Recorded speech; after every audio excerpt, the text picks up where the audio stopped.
بسم الله الرحمن الرحیم. نن چې دی په nested if فنکشن باندې کار کوو. د nested if مطلب دا دی چې د یو if په داخل کې بل if فنکشن کار شي. لکه راځو عملی مثال ته. مثال ته شماره د نوم د فیصدي ده او درجه ده. زه غواړم چې د دغه زده کوونکو درجه معلوم کړم، نو د if فنکشن په واسطه یې معلوموو. د nested if په واسطه مساوي دلته ولیکو if. راځو دا چې دی دوه برخې لري چې موږ مخکې هم دا لوستی و چې یو لاجیکل ټیسټ دی. ورته وایو که چیرته دغه سیل کې دا فیصدي دا زیاته شوه د څونه. مثال زه ورته وایم چې که چیرې دا زیاته شوه د 80 نه، نو کامه دلته ورته پښتو کې هم لیکل کولی شي، په انګلیش باندې هم لیکل کولی شي. ګورئ که چیرته فیصدي 80 نه زیاته شوه if value if true که صحیح وه، زه ورته یم چې مثال دې ته ولیکه الف درجه، فرضاً زه پښتو کې لیکم ډبل کوټ بیا کاما value if false که چیرته دا غلط شو او بیا چې کوم دی ګورئ value if true که چیرته true شو نو دې تعریف ولیکه. value if false که چیرته غلطه شوه، زه به لږ د دې سیل دا سایز چې دی پراخه کړم دې ځای نه، دا به اسکیپ کړو، سر نه مې ولیکو، زه به دا لږ داسې پراخه کړم چې اسانه شي. equal if که چیرې دغه سیل کې ویلیو دا زیاته شوه greater than 80 کاما، نو دې کې ولیکه الف درجه ډبل کوټ کاما value of false که چیرته غلط شو غلط پارت کې بیا لیکو if که چیرې همدغه سیل کې چې کومه ویلیو ده دا زیاته شوه فرضاً د 80 نه یا 80 به ولیکو د 80 نه کاما، نو دې کې ولیکه چې ب درجه کاما. که چیرته بیا همدغه سیل چې کوم دی if فنکشن به ورکړو if که چیرې د دې ادرس چې دی C2 دی، زه C2 دلته لیکم C2 که چیرته زیات شو د فرضاً د 80 نه، نو کاما دې کې ولیکه جیم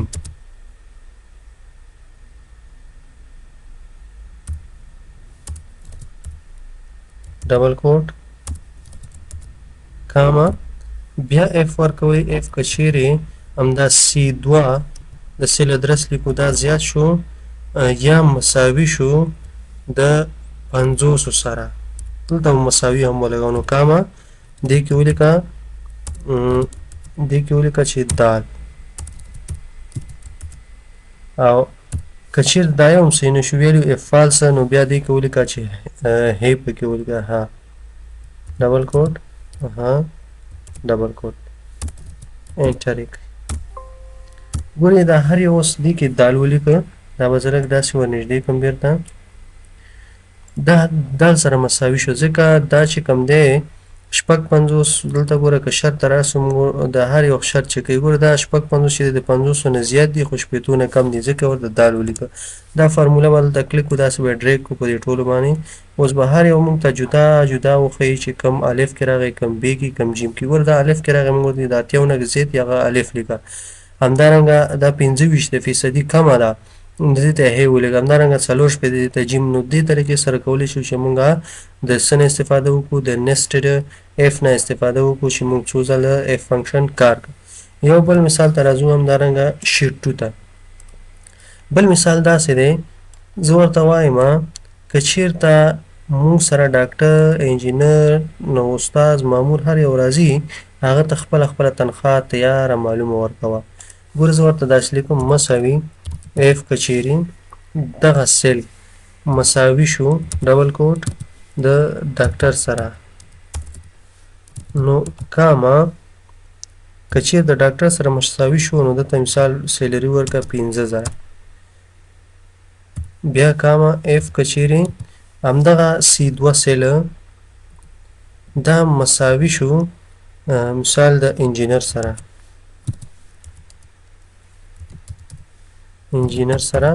نو کاما دته فرضاً ورکړه 4000 سیلري ورکړه کاما. بیا if که چیرې همدا C2 سیل دا مساوي شو د مامور سره ډبل کوټ ټیکس به هر وخت لپاره تاسو په ډبل کوټ کې نسی مامور سره ډبل کوټ کاما نو دلته ورکړه 3000 بیرته ځو بره کاما دلته ورکړه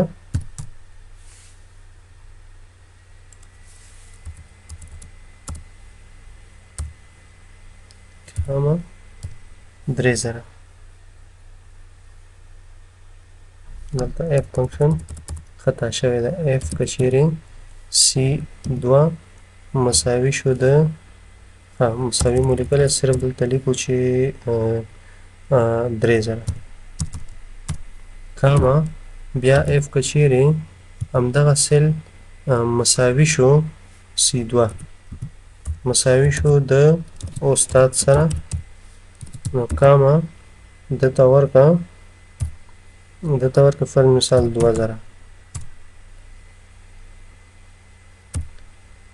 او که چیرته دا یو سره مساوي نو شرط غلط شو مثال دلته ورته لیکي چې فرضاً لیکي ورته چې سوري ډبل کوټ انټر اوس دا هر یو باندې چې دا ډریګ کې خپل نفر ته خپل معاش تنخواه اولی شي مثال نوی نفر راځي ګوره دا زه ډریګ کوم دی دا داسې هر یو ته به خپله تنخواه اولی شي اوس که چیرته راسو مثال دلته لیکم چې استاد تنخواه ګوره اټومیټک حواله شو مثال زه لیکم انجینر اټومیټک تنخواه راځي همدارنګه لیکي چې مامور اټومیټک تنخواه راځي هر یو ته خپله اتومات تنخواه اضافه کیږي نو په دې طریقې سره موږ کولی شو د nested if فنکشن نه استفاده وکړو دا nested if چې دی اوس زیات نه استعمالیږي دې په ځای چې د یو دوه فنکشنې نورې راغلي چې یو ته وایي اف اس او بل ته وایي سویچ انشاءالله آینده کې به په هغې باندې کار کوو